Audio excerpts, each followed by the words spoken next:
privilege of announcing our next speaker. So this is Father Paul Weinberger. He is with us. He's a longtime friend of Bishop Strickland. And he has a story that when he was at the University of Dallas Seminary, he met Bishop Strickland, and he didn't know at that time that he was going to be part of his journey in his priesthood. So they have a long history going back as colleagues and friends. He is studied at the University of Dallas Seminary, native of Dallas and a fifth-generation Texan. From 1993 to 2019, he served as pastor in two parishes in the poor areas of the Diocese of Dallas. He has a long time worked in the pro-life organizations and says a rosary daily for the in the pro-life ministry. So we want to welcome Father Paul Weinberger to talk with us this evening. Thank you.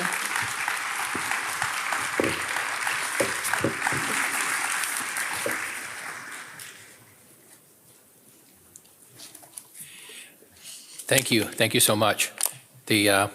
She mentioned confessions. I just want to let you know that I'll be giving the talk and I'll be hearing confessions over there during the talk. Padre Pio and I have the same birthday.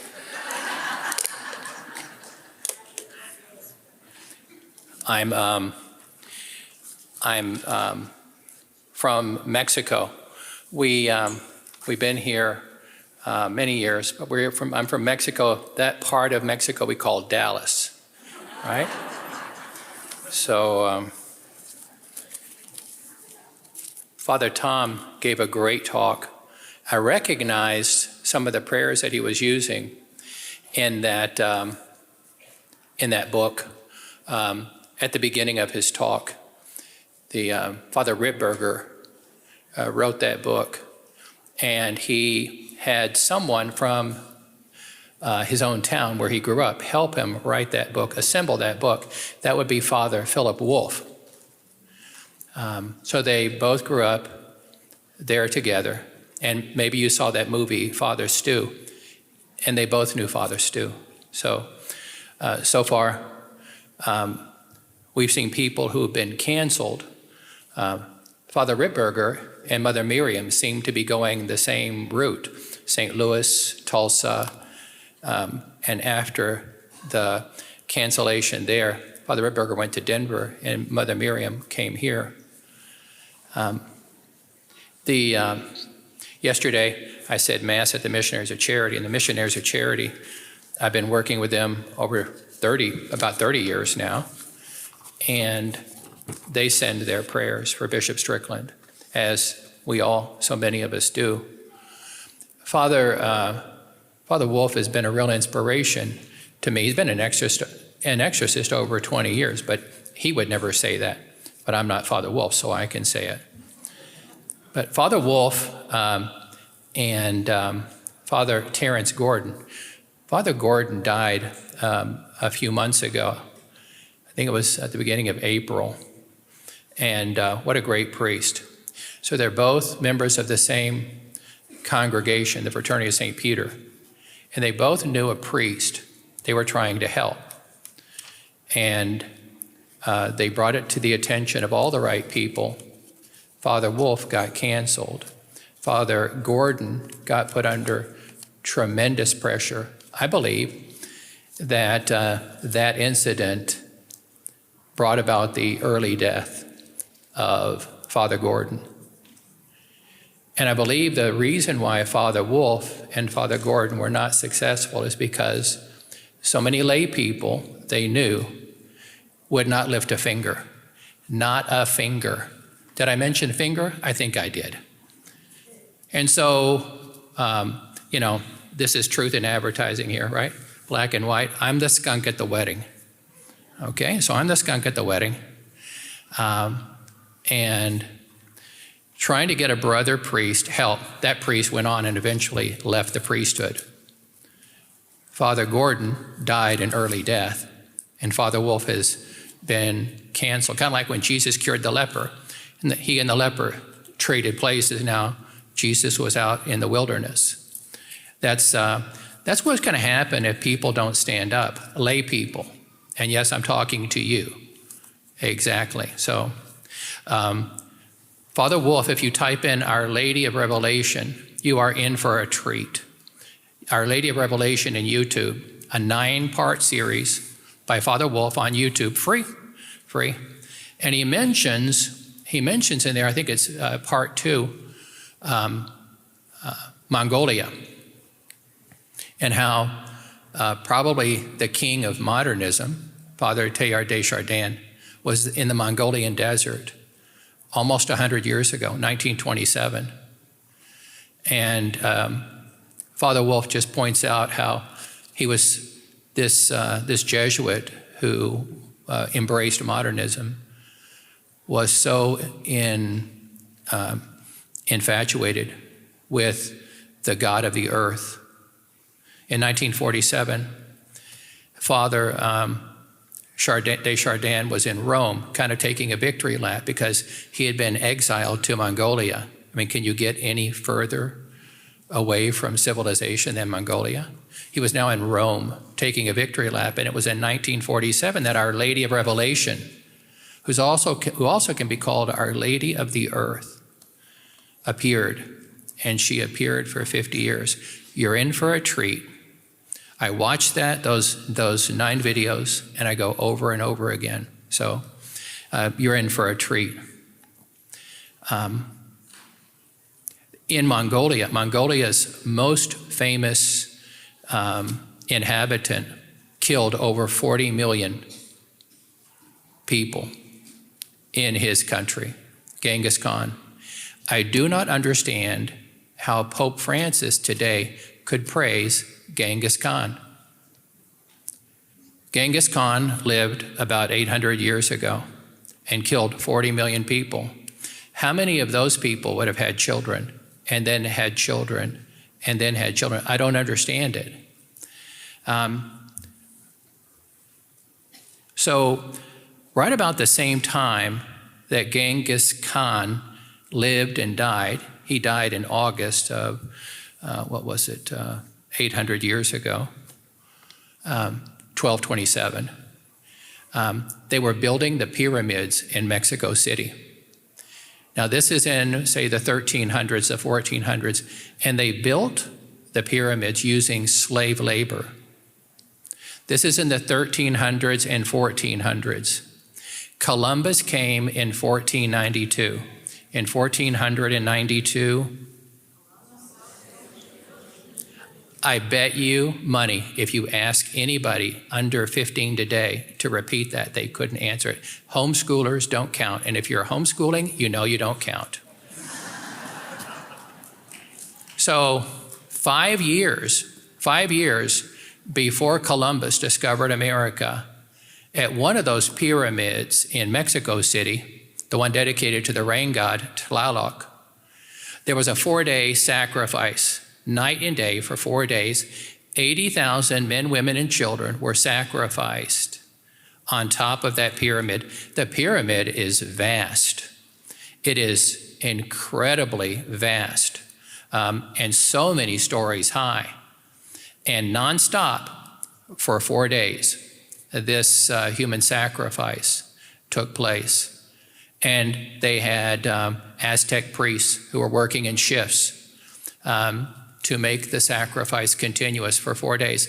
And the people the Aztecs would capture, they would force them to be the sacrifices.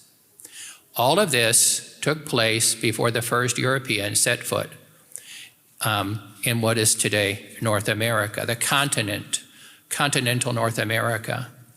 So on Good Friday, 1519, the Europeans arrived. Well, they arrived on Holy Thursday. They got out of their boats on Good Friday, and that's why they named the place Vera Cruz, the true cross. So the Americas were established on Good Friday, 1519. I tried getting the attention of so many bishops on April 22nd, 2019, to mark the 500th anniversary of that. I felt like Lassie on Sunday night. Now, I'm too young to remember Lassie in the original. But every Sunday night, Lassie would, at the end of the show, Lassie would run up to the front porch and start barking. What a beautiful dog. And June Lockhart would come out with a wet plate and she would dry off the plate. I think she had a log cabin full of wet plates. Can you imagine though? She went from there to Lost in Space. And Lassie would start barking at June. Well, what's the matter, girl? Arr, arr, arr, arr. Is there a forest fire? Arr, arr, arr, arr. Is Billy trapped in the mine? Arr, arr, arr. Okay, I'll follow you. And she followed her in a station wagon, whatever that is.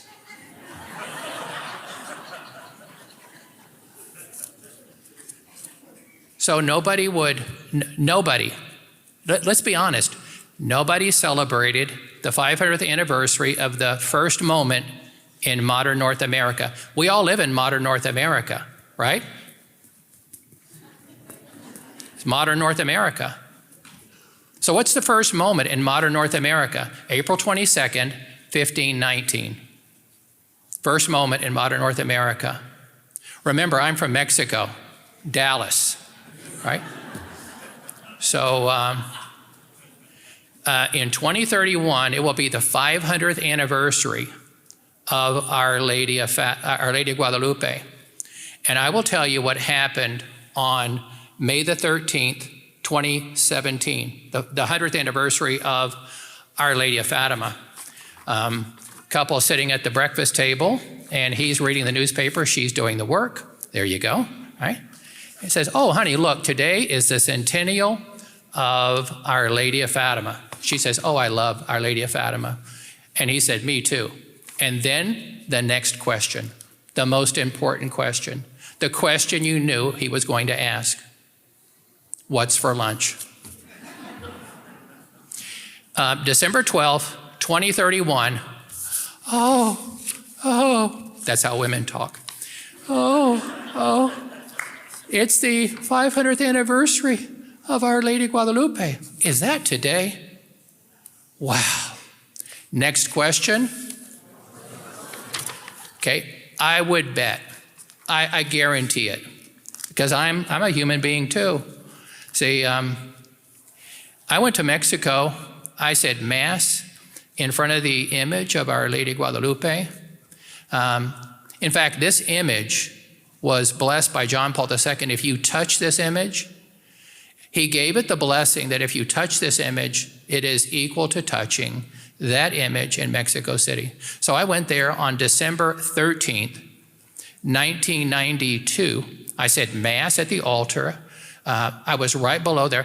I have the t-shirt, the ball cap, and the coffee mug, and I still didn't know Our Lady of Guadalupe's story.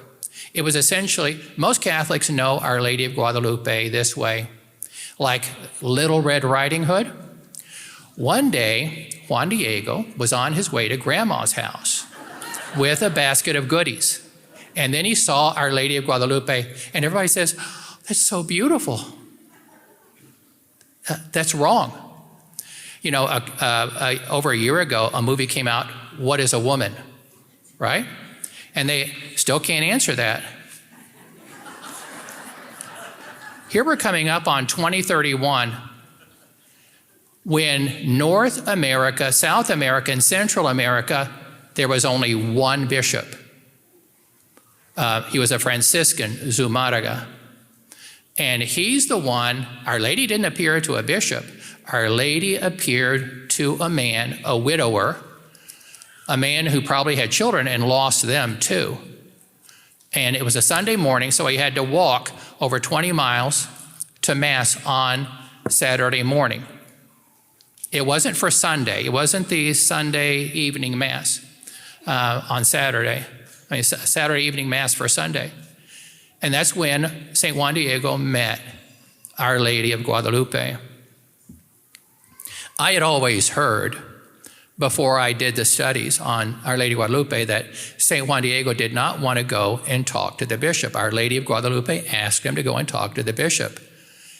And I'd always been told, oh, my Spanish, it's no so good, right?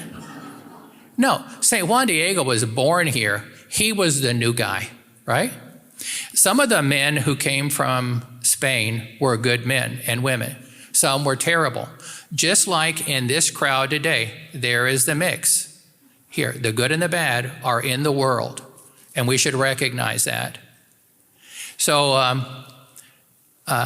some of the bad men said in 1531, if we see you talking to the bishop or to a priest or to one of the brothers, we will kill you. We will kill you. So Our Lady didn't just ask once, but twice, 3 times. So he risked his life for Our Lady of Guadalupe. And Our Lady of Guadalupe appeared to him and asked him to talk to the bishop for a chapel to be established there. And that image has lasted 500 years longer than it should have. It should last maybe 10 years, at the tops 20. But remember, everybody, he didn't have a wife and a man taking care of clothes by himself. You can cut the average life expectancy of the clothing in half, right?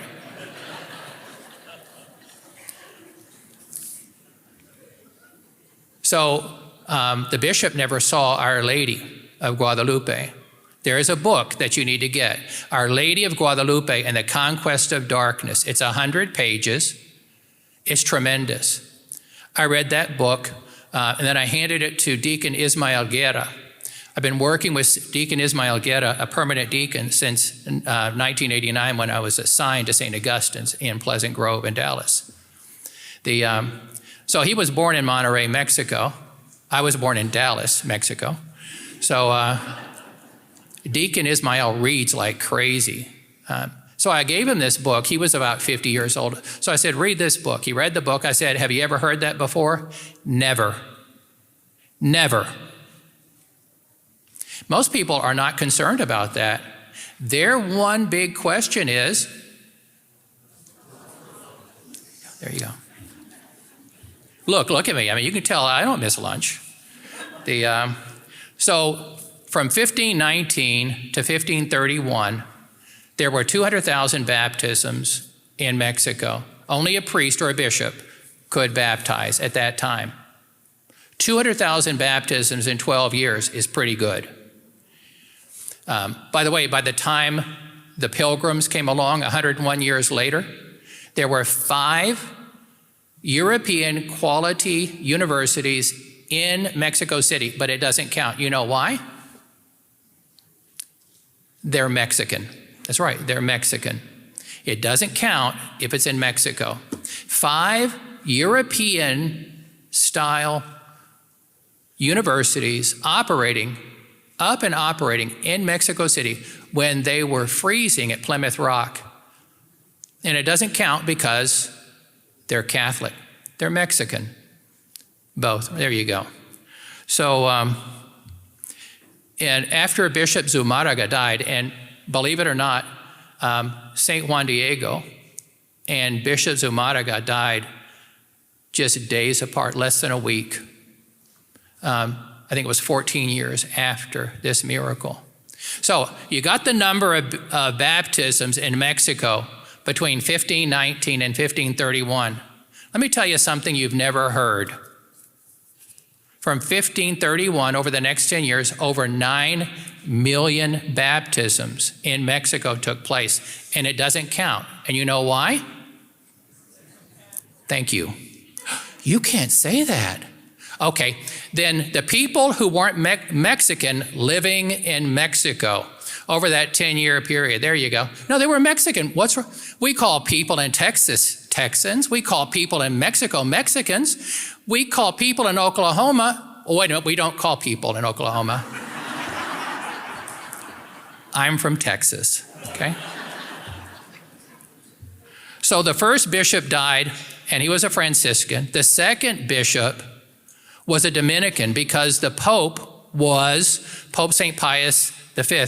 Dr. Smith, I've known her for 25 years. And Dr. Smith, if you're still here, I'll pay you the rest of that money. Okay.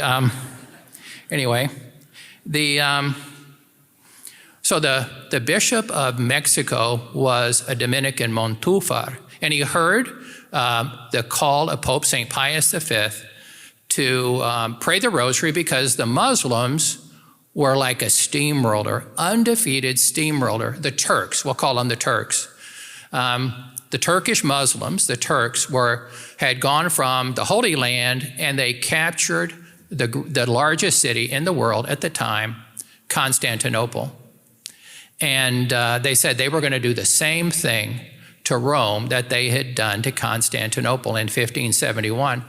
So the Pope at the time did the impossible. He started asking Catholics to pray the rosary.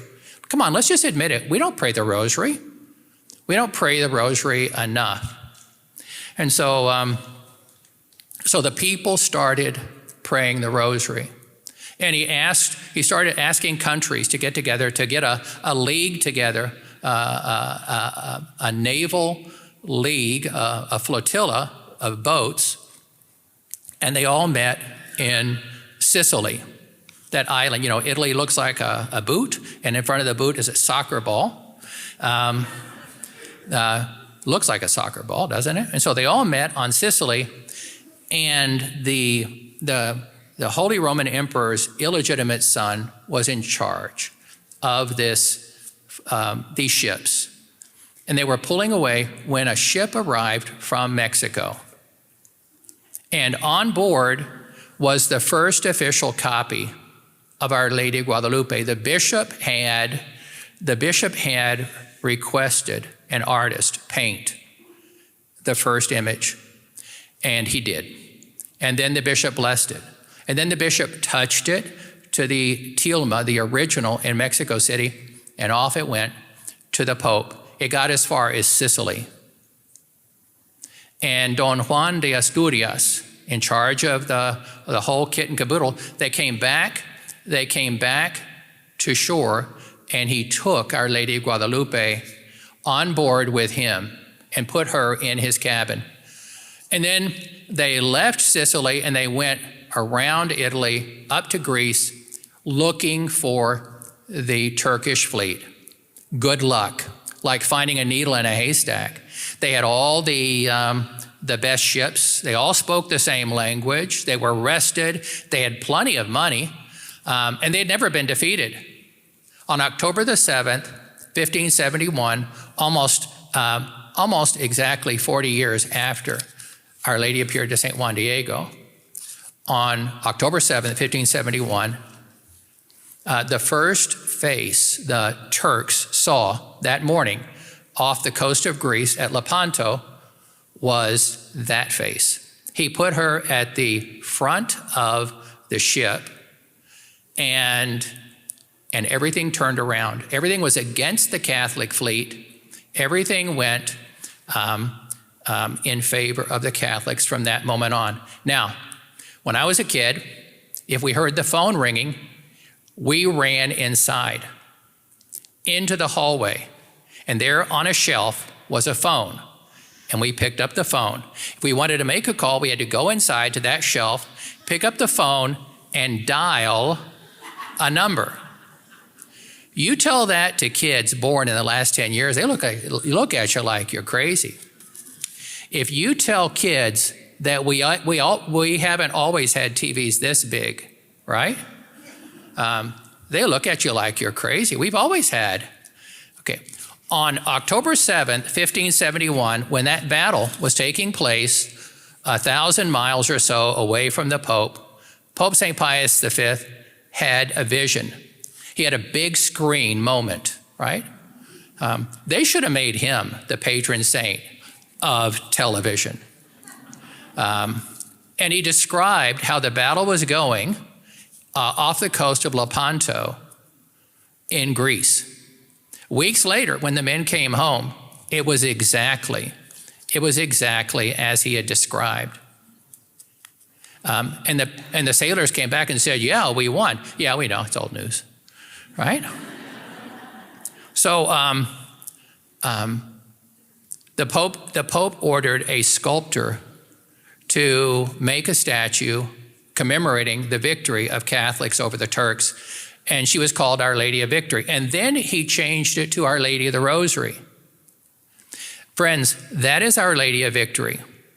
That is Our Lady of the Rosary. Okay.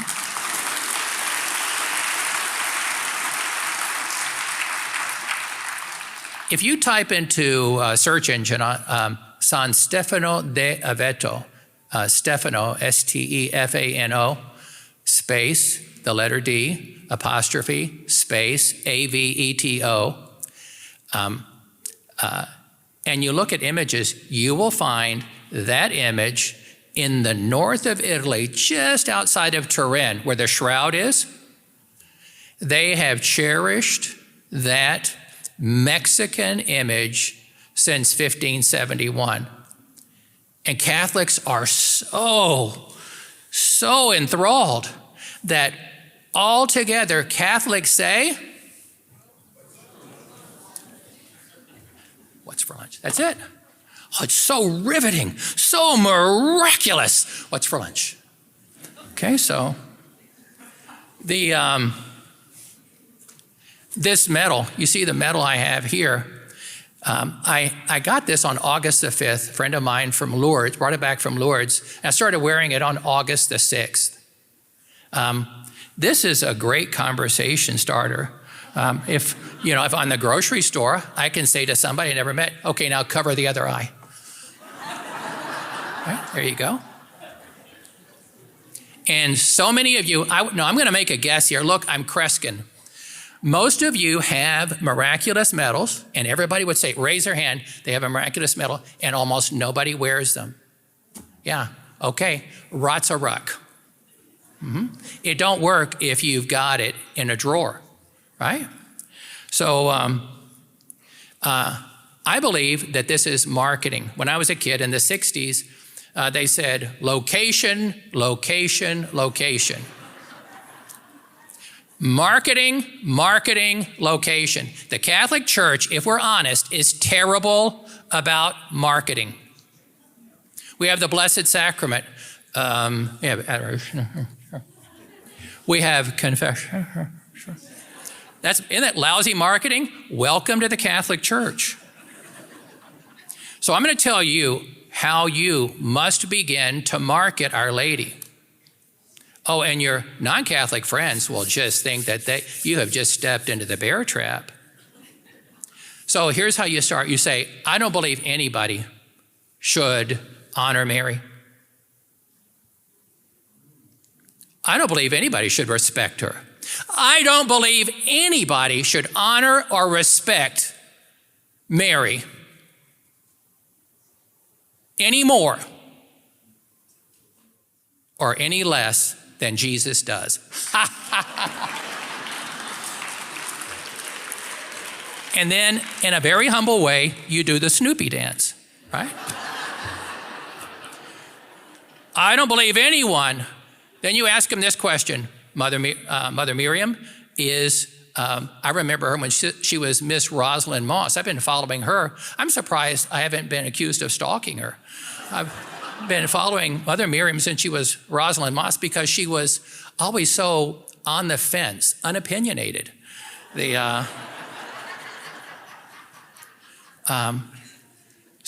Was Jesus a Jew? Yeah. Okay, did Jesus have to obey the 10 commandments? One of those commandments is honor your father and your mother. So now that Jesus is in heaven, does he honor her? Of course, he honors her and loves her. And you shouldn't honor her. You shouldn't love her. You shouldn't respect her any more or any less than Jesus does.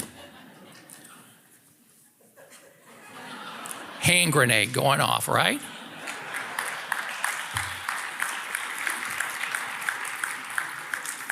Father Shannon Collins loves Our Lady so much. He was a father of mercy. He's now up in Kentucky. If you ever get online, look up Father Shannon Collins and send him some money. I'm serious. He does great work. But he said, he met a man one time. He said, that's the problem with you Catholics. You love Mary too much. You honor Mary too much. And he said, that's impossible. It is impossible to honor her too much. It is impossible to love her too much. So my favorite conversation was on Catholic radio, and Virgin Most Powerful, what a great radio station. Father Rittberger loves that title in the litany of Our Lady of Loreto. So this woman called in. She wasn't Catholic, but she's got lots of Catholic friends. And she said, again, this is how women talk.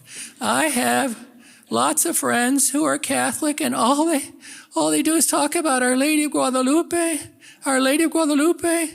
And I say, where's Jesus? And I would say, right there. Oh, wait a minute, I'm sorry. I was still role playing. Right there. Okay, look at Our Lady's hands. Right under Our Lady of Guadalupe's hands is a bow that's attached to a belt all the way around. Now, women understand why the belt is so high, because when a woman is pregnant, the belt either goes higher or it falls to the ground, right? So there's a woman who is about to give birth. And it's funny because yesterday I'm sitting on the front row and I'm looking at her hands and I'm thinking about this medal. I'm thinking, you know what? That's just about the size of her hands. And the reason why you don't wear your miraculous medal, or the reason why you don't carry a rosary on your person every day, you never make the connection between this or this and her hand. We're like that commercial. When we get nervous, we just start shaking. Yo quiero, Taco Bell. Remember, I was born in Mexico. The next time you're nervous, why don't you grab her hand or grab her other hand? This is just about the size of her hands. When I was pastor of Blessed Sacrament, I saw women go up and pray and cry in front of Our Lady of Guadalupe. And then different women, they always reached up and touched the image. And it took me about 10 years. Sorry, ladies. But I'm a man, so I'm kind of slow. And I realized they're touching her hands. They're reaching up to hold her hand. I felt like Helen Keller and Annie Sullivan. What? After 10 years, I finally got it. And you laugh at me, and I laugh right back at you, because you don't carry a rosary, and you don't carry a miraculous medal. Oh, Father, I've got a miraculous medal, and it's on my rearview mirror. Fine. Put it on a chain and put the rearview mirror around your neck.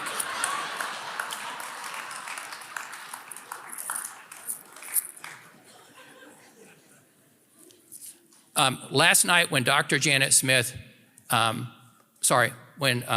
before Dr. Janet Smith was talking, Terry Barber got up and read from something that servant of God, Father John Hardin, who served many years before he died in Detroit. On October the 2nd, 1997, a servant of God, Father John Hardin, came to Dallas and he gave a talk at Blessed Sacrament, and the place was packed because they knew he was coming. So this is what Terry Barber read last night. Now, if you look at Our Lady of Guadalupe's hands, right behind her hands is her Immaculate Heart.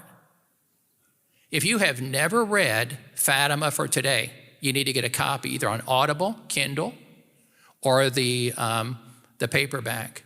Fatima for Today by Father Andrew Apostoli, the one who was the one responsible for the process of canonization of St. Fulton Sheen. Now that he's dead, I don't know who's going to be taking care of mine. It probably won't be the Diocese of Dallas.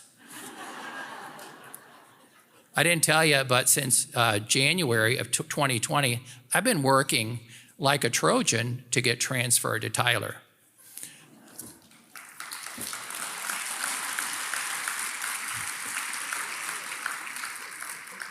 And you can see how successful I've been. This is the first time I've been to Tyler since I came over on February 11th and saw Bishop Strickland. I signed up for the seminary. I was 23 years old, and I signed up, and the priest said, on Sunday, I want you to go to Christ the King Parish and listen to this young man give a talk about life in the seminary. And the guy who gave that talk is now the Bishop of Tyler.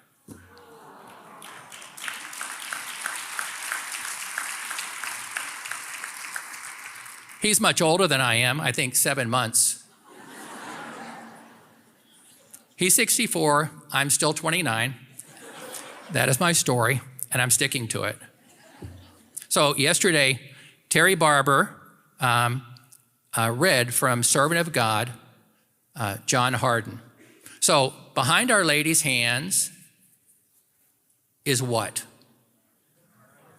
Her Immaculate Heart. Below her belt is what? The Most Sacred Heart. Are you watching? Okay, put your sunglasses on. Okay, here we go.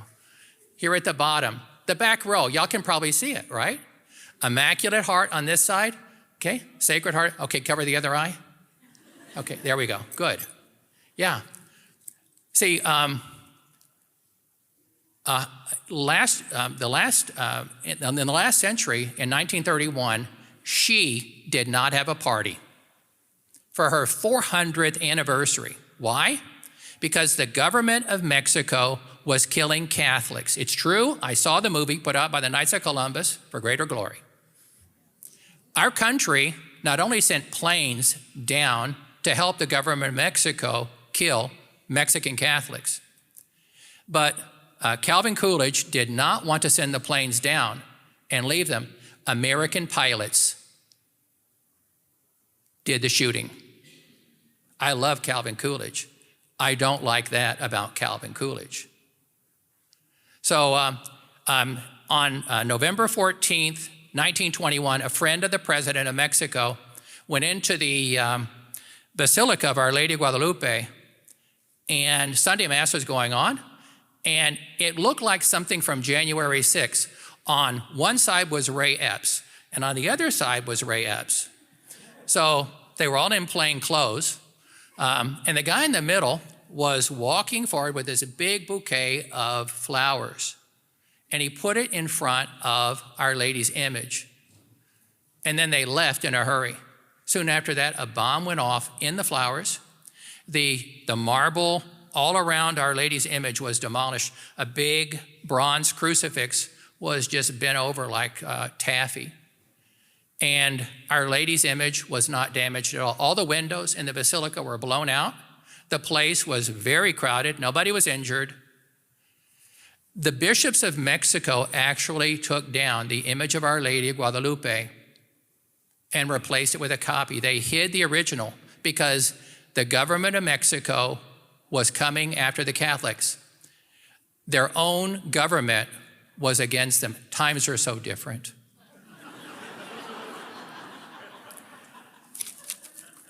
And so think about it.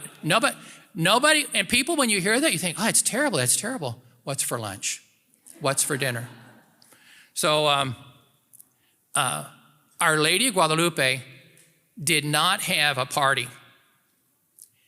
Now, this next one, I got to say that Father Tom Hoare, who just got up here, I have never met anyone so brave. I looked on this chart that he made up. This is great. And I looked all around it, and guess what I did not find on this sheet? His name. That's pretty smart, Father. That's pretty smart. He mentioned yoga. Yoga, oh, wow. And just want to let you know, you will not be seeing Father Tom anymore this weekend because he's now on the Federal Witness Protection Program. He mentioned yoga. Well, wait a minute, yoga's fine. Okay, talk to Father Tom. So there are so many. Okay, this is parallel with yoga. So I'm gonna go straight to jail. Do not pass go. Do not collect $200 when I say this. There are so many apparitions of Our Lady which are not approved. No one here but us chickens, right? Yeah. There are so many apparitions of Our Lady which are not approved. We have 7 years left before her 500th anniversary. Anytime anyone gives any attention to anyone, any image of Our Lady that is not yet approved, you're stealing from her. Pope Francis went to Mexico and preached right next door to Santa Muerte. Remember a woman being interviewed. Oh, there's a little baby. She says, next week, I'm going to baptize my baby to Santa Muerte, Holy Death. We're losing Mexico. We're losing Our Lady because other unapproved apparitions of Our Lady are crowding her out. 7 years are left. Mexico is struggling against the drug traffickers, the cartels, so many things. She's not going to have a party in 2031. And if we are not marketing location on her, she's not going to have her party. In your own family, you're not doing the marketing. How many kids in your family know these things about Our Lady Guadalupe? See miracles. But yesterday, Terry Barber, quoting servant of God, Father John Hardin, he said this, now look over there at Our Lady, look under her hands, and beneath the belt, right in there is the Sacred Heart of Jesus. And this is what Father Hardin wrote. Jesus is in the Eucharist with his human mind united with his divinity. Jesus is in the Eucharist with his hands and feet, his face and features. Jesus is there with his eyes and lips and ears and nostrils, with his affections and emotions, and with emphasis, his living, pulsating, physical, Sacred Heart. I have lots of friends, and all they talk about is Our Lady Guadalupe, Our Lady Guadalupe. And I just want to ask them, where's Jesus? He's right there, and you never tell them that. And it's on you, not me. We don't honor, we don't love her enough. That's impossible. Jesus loves her and honors her in heaven, and I can't do that. That's crazy. The December 12th, 1531 is totally connected to Jesus and Holy Communion, Jesus and the Eucharist. So in 1519, Cortez and his men landed, less than 1,000 men against over 20 million Aztecs. The Aztecs were great at two things, government and war. So here's what the Aztecs did centuries before Cortez. They would get their government to build an army. The army would attack their neighbor. They would win. They would tell their neighbors, either you're Aztecs or we will kill you. I'm an Aztec. Then they would take the army and the new slaves and go over here to the other neighbor, and they would do the same. I'm an Aztec. Yeah, don't kill me, I'm an Aztec. And they grew to over 20 million at the time that Cortez and his men came. So Cortez marched from Veracruz, the first moment in modern North America, April 22nd, 1519, and arrived in Mexico City on November 8th, 1519. Dr. Smith has been doing this her whole life because John Paul II talked about the culture of life and the culture of death. General Cortez met Emperor Montezuma. The moment they shook hands, it was the culture of life meeting the culture of death in those two leaders. Cortez, with less than 1,000 men, took Montezuma prisoner. Okay, good news, bad news. Good news, you've got him, you're prisoner. Bad news, you're surrounded by 20 million Aztecs. What are you going to do? For about 6 weeks, Cortez and his men stayed in a palace that was the palace of Montezuma's father. They had everything. They had everything. They had everything. They found treasures there. And so after about 6 weeks, the men are getting soft, but not Cortez. They had windows, but there was nothing covering the windows. Right outside their windows was a pyramid. And every day, the Aztec priests continued to sacrifice men, women, and children, but especially babies.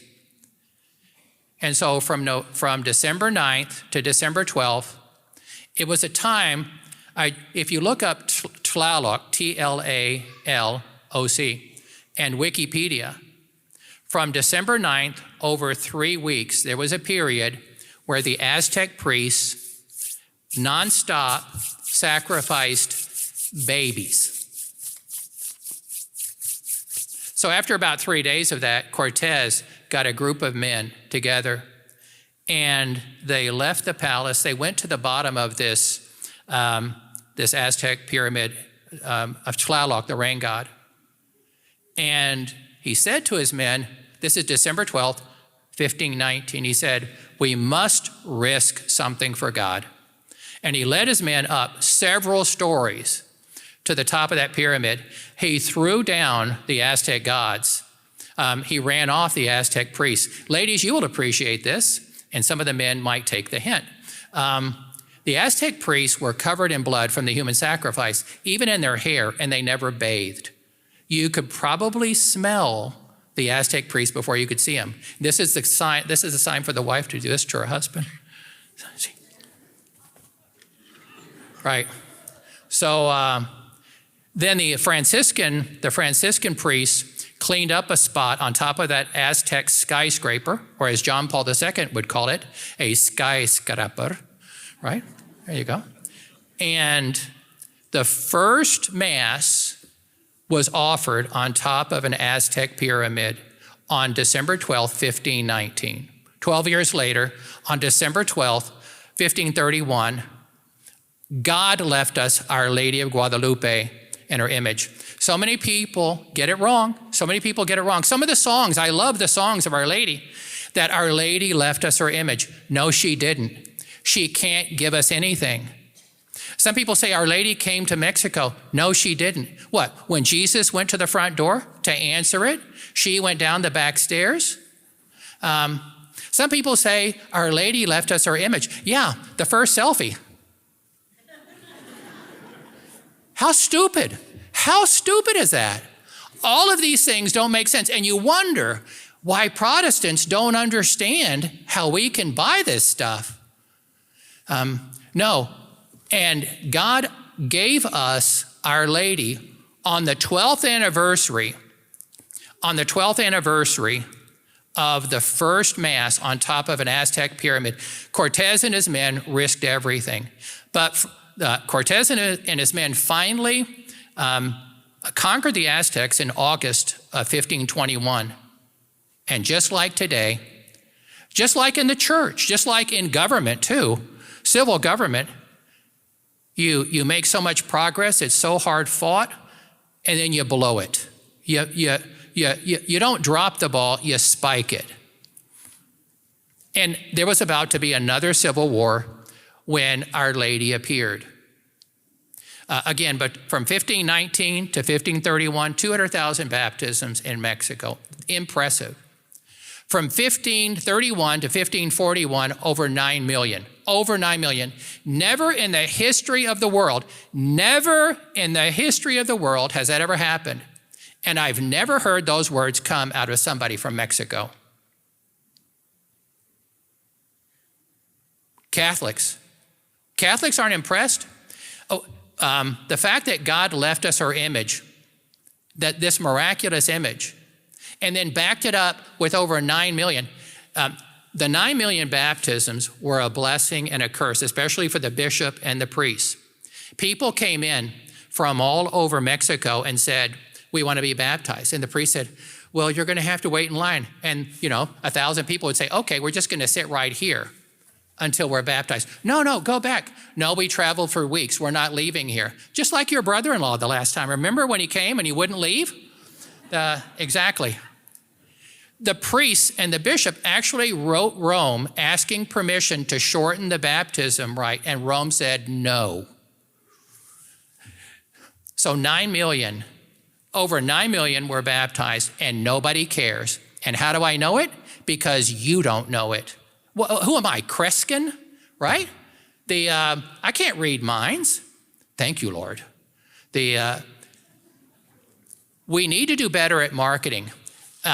In 2030, on November 27th, it'll be the 200th anniversary of the miraculous medal.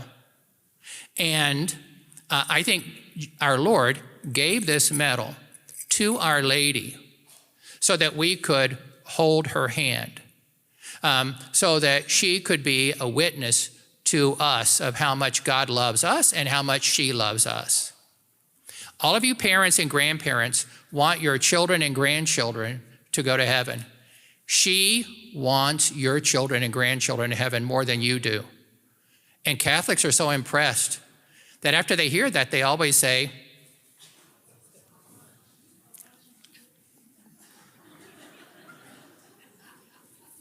oh, that's so beautiful. I would love to walk into our Hallmark card store and get one that says, what's for lunch? So friends, we have just over 7 years.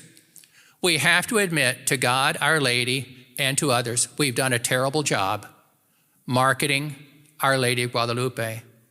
God has never given anyone his mother's image the way he gave Mexico, and nobody cares. Nobody cares. If we're honest, nobody cares. Now, some people do. That would be 1 part of 1% of Catholics in the world. The first trip that John Paul II made as Pope, that year we had 3 popes, remember? We had Paul VI, John Paul I, and John Paul II. Why did we have 3 popes that year? They were on sale. And so after he became Pope in October, in January, end of January 1978, first Pope to come to Mexico was John Paul II. And he went right to see her. And he's the one who canonized St. Juan Diego, the priest who built the new basilica, was in charge of the old basilica. And he had been in charge since around 1960 until about the year 2000. I think it was 96. Archbishop Guillermo Schulenberg de Prato. Those Germans are everywhere. Oh, wait a minute, I'm German. If you type in Guillermo Schulenberg de Prato, you will find, and Wiki, you will find a 1-paragraph account. And there, even Wikipedia gets it right.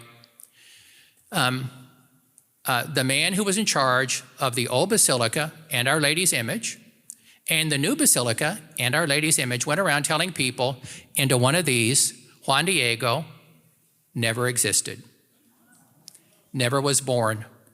Do you see kind of a little problem? Monsignor Eduardo Chavez worked like a Trojan to get St. Juan Diego canonized. And essentially, the day they're in Rome, they decided to canonize St. John Paul II and Monsignor Eduardo Chavez and a handful of others said yes. Everybody else said no. Don't you love the Catholic Church? And John Paul II said yes. And so he had terrible Parkinson's disease. He got on a plane, 2002. He went to Mexico. He died in 2005. First Pope ever to go to Mexico. It was his first official trip out of Mexico. We have been blessed, and we don't even know it. We've been blessed with Our Lady. Our Lady brings us her Son. She is the patroness of the unborn. She said to St. Juan Diego, therefore she's saying to me, am I not of your kind? Is there anything else I can do for you? I'm human being, just like you. Is there anything I can do for you? And most Catholics would just say, yeah, what's for lunch? That's the level we exist on. Today, Our Lady would have to appear on the phones of everybody, right? Because that's where everybody's looking. Our Lady of Guadalupe and the Conquest of Darkness. Dr. Warren Carroll, the founder of Christendom College, wrote that book. And if you can't get it, it's about to be reprinted. I think Sophia Press is going to reprint it. But it's 100 pages. We have the problems today sound like the problems back then. When the first bishop of Mexico died and the new one came in, Montúfar, he was a Dominican. And he began to preach about Our Lady Guadalupe in the cathedral. Well, the cathedral was a big church. The Church of St. Francis in Mexico City was the biggest church. And there was a priest who had been in charge, but when we went from Franciscans to Dominicans, he started saying anybody who would promote Our Lady of Guadalupe should be horsewhipped. He said that to people at St. Francis Church, to a crowded church, right after the second bishop of Mexico had been preaching about Our Lady of Guadalupe. Friends, the inner fighting that we see in the church, you think it's brand new. You really need to get help if you believe that. It's been like this from the beginning. Okay, last thing. This is not the miraculous medal, okay? This is the medal of the Immaculate Conception. Our Lady, from the first moment of her life on earth until she breathed her last, was free from sin. From her Immaculate Conception, this is the medal of the Immaculate Conception. This is the medal of the Immaculate Conception. I am not the Immaculate Conception. You aren't either. Your children aren't either. Your grandchildren aren't either. I thought Father Tom gave a great talk about how confession helps us. Good, I can say this in less than a minute. In confession, Jesus gives you 5 things. Yeah. Well, what are they? Well, Jesus takes away sins, right? Okay, there you go. What are the other 4? In confession, Jesus makes you stronger. He makes you smarter. He makes you holier. He walks into your heart. He takes away your sins. True story. I was talking to a young man, 14 years old, and I was trying to get him to start going to confession. So I said to him, do you want Jesus to make you stronger? Yeah. Do you want Jesus to make you smarter? No answer. Do you want Jesus to make you smarter? Do you want Jesus? They taught us how to talk like that in the seminary. He said, well, yeah. He said, well, I'm already really smart. And you think you are the Immaculate Conception. Well, I'm already really holy and immaculate. Perfect. In the name of the Father, Son, and the Holy Spirit. Our Lady of Guadalupe, pray for us. I've got one last thing before, if I could. Outside there on a table is a plastic bag. Inside the plastic bag are 4 little bags. In each of the little bags, there's an exercise St. Benedict medal, some exercise salt, and some palm blessed in honor of St. Peter Martyr. You have to bless the palm on April 29th, his feast day. The holy cards are in English and in Spanish, right? So my friend, Father Wolf, the one I told you about earlier, he gave about 30 of these away to the Knights of Columbus when he was in Kansas City. And what you do is, if this is your property and your house is in the middle, you dig a hole about 1 foot down, and you put the bag, metal, salt, palm, you just put one little bag in the 4 corners of your property. So he gave it to 30 men, 30 Knights of Columbus, and it's to protect against hail, tornadoes, earthquakes, lightning strikes, all that stuff. So the 30 Knights of Columbus, they all lived in the same neighborhood. One guy did it. The others went home and put it in a drawer. What do you know? Kansas City, a tornado came through. All the houses are wiped off their foundations, and the trees are uprooted. One house is not damaged, even the trees. And Father Wolf didn't say it, but the next year that guy's property insurance doubled because all the houses around were destroyed. So I've got some of these at the back. If you want one, if you're in an apartment or a dorm room, you can put one bag on a thumbtack in the four corners. This is part of that deposit of the faith that Bishop Strickling won't shut up about. You need to pray for him, okay? Thank you.